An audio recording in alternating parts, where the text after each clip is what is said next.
My friends, here we have Sergei from the 4th Brigade, and before the war started, the full-scale war, he was actually the 31st tennis player in the world, but he decided to go to the war only 4 days after it broke out on 24th of February. I understand you flew back to Ukraine on 28th of February to join the war. You couldn't fly into Ukraine, you could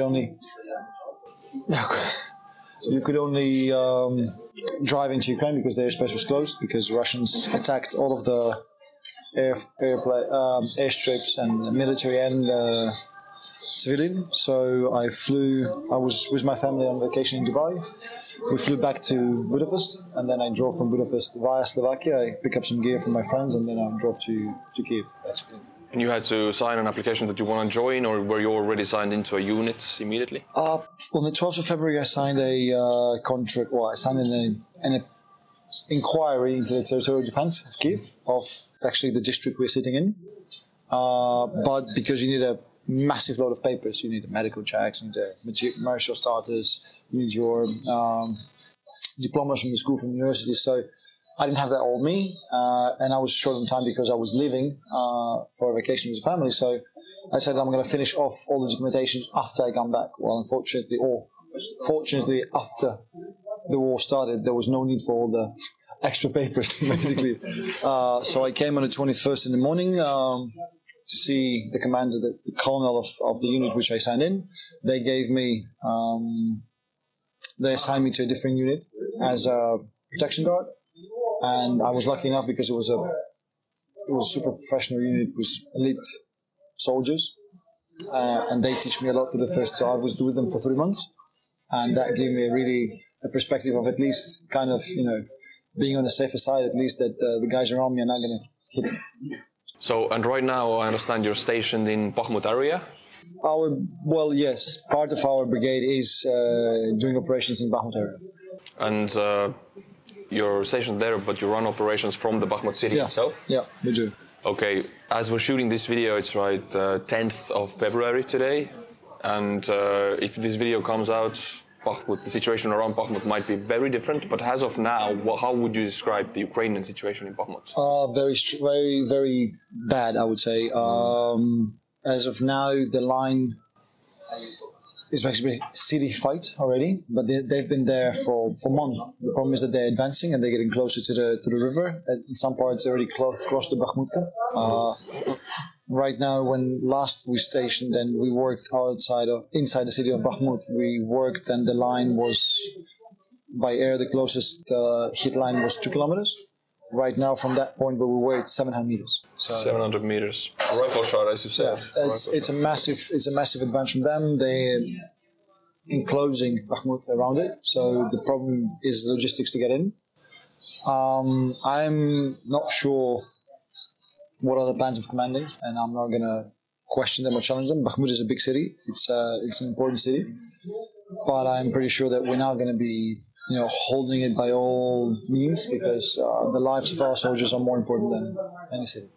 You mentioned before when we talked that Bakhmut is on a high ground, which is very strategic importance. What would happen if Bakhmut were to fall? Where would the new defensive lines be made? Well, the defensive line is going to be just on the outskirts of the Bakhmut, on the hills next to it, like Chasiv Yar. But the main issue is that if they will be able to enter Bakhmut and own it, then the artillery will be able to have a clear shot on Konstantinivka, Kramatorsk, Drushkivka, and further on. So you have a line of cities which are lined up on the same distance in one line out from Bakhmut.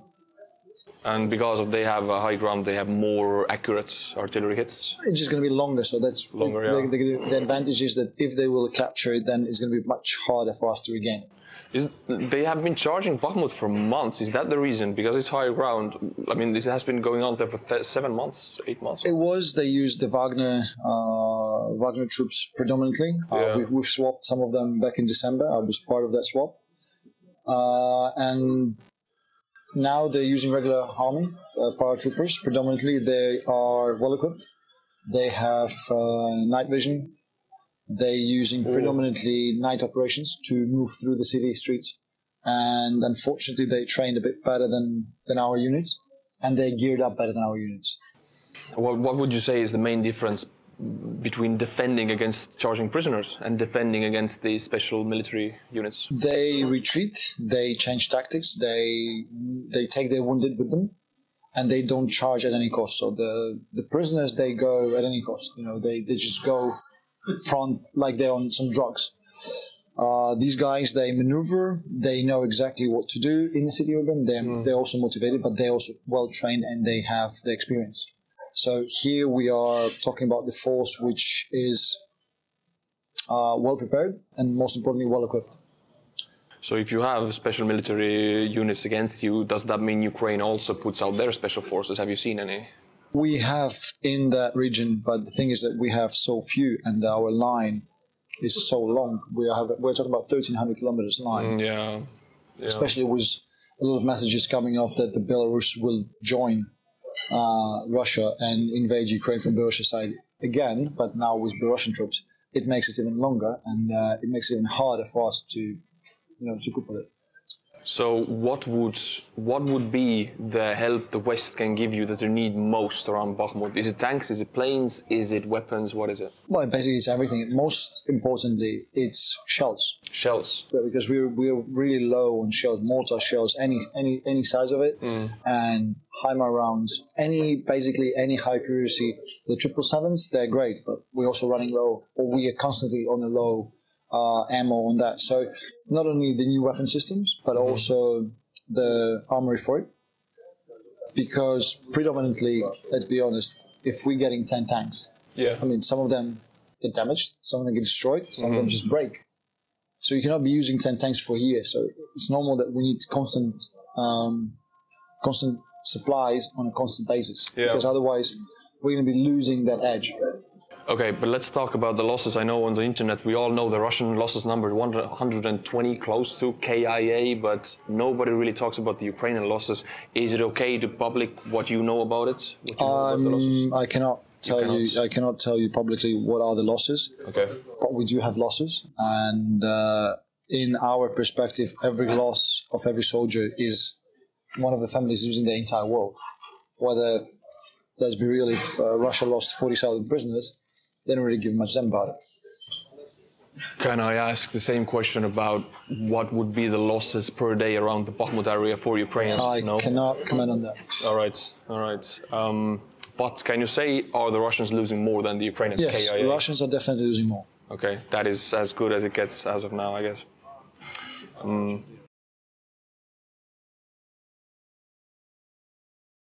Would you say that, I mean, if we go into some controversial territory, we know that the United States is trickling in their resources. They have a lot to give, but they're giving it slowly.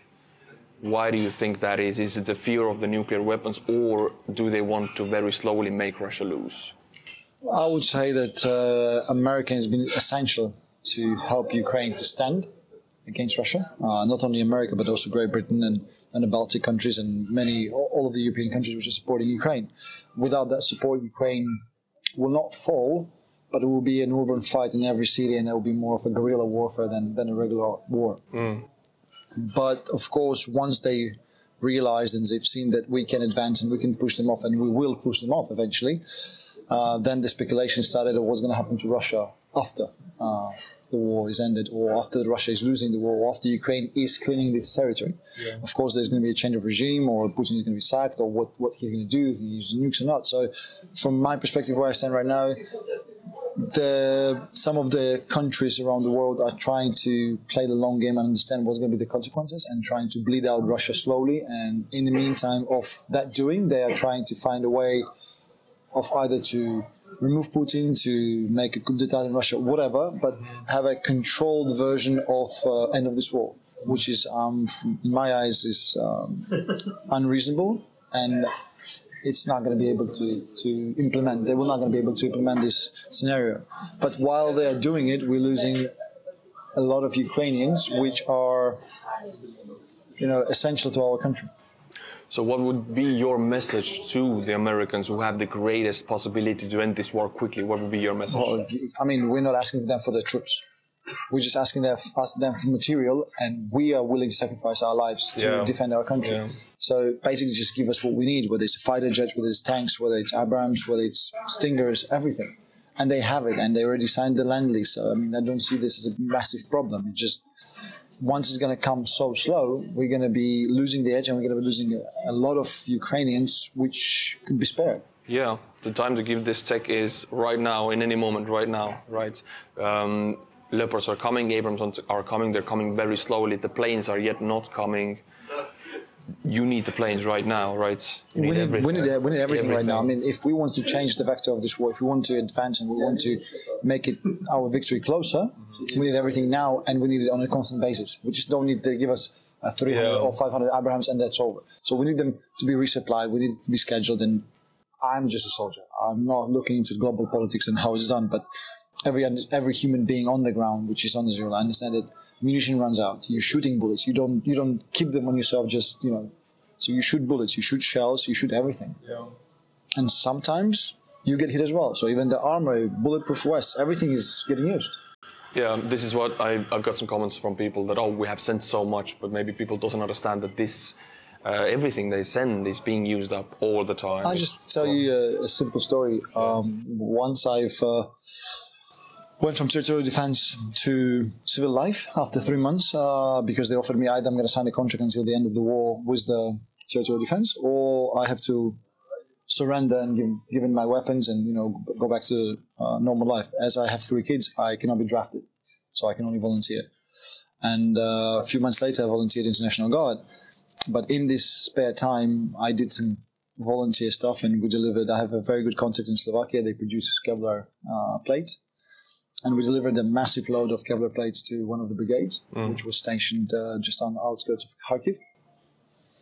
And their depot got hit. And in that depot, there was hundreds of plates, bulletproof vests, gear, shoes, everything, and it just burned down. So it happens.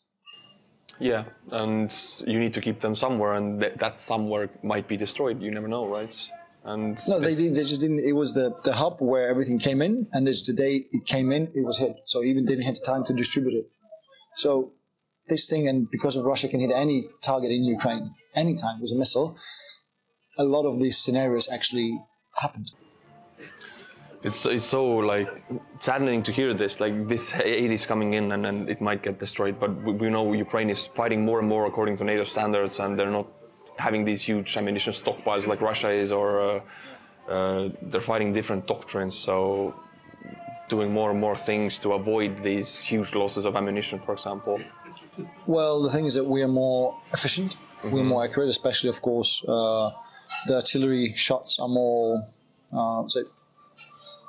perfectionized than Russians.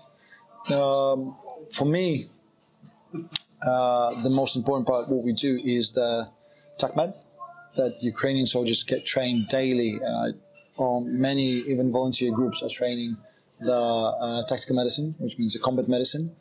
That's why we have a lot of wounded, but from the wounded, they don't become KIAs. They become just wounded. Some, yes, unfortunately, they lose part of their body, sometimes legs, sometimes arms, sometimes not. Sometimes they finally come back to serve, but they're still alive. Yeah. And that life is still very valuable to us. Whether if we look at our counterpart and the aggressor, they're losing out of 10, they lose 7 wounded. They don't survive because they're not ready. Nobody teaches them how to use it, how to perform, and they're outdated. So that's also one of the key moments about Ukrainian army. Yeah, I understand Ragnar is giving one of the cars tomorrow to the 4th Brigade, which you are also under, and I think with that car also comes a packet of medical supplies to the soldiers, so an individual pack to each shoulder, like tourniquets, pressure bandages, stuff like that, chest seal, this saves lives in seconds, right, on the front. Well, if you know March, then yes, then it saves lives because you can execute it right there on the field, stabilize the wounded soldier, and then get him out to the green zone. Yeah. The issue is that, again, you use it. Yeah. You use your med bag, you use everything. Because if the guy is wounded, you use your tourniquet. So you run out. It's a supply which you need to resupply. Yeah, and they're not cheap. They're not cheap. I looked at the prices.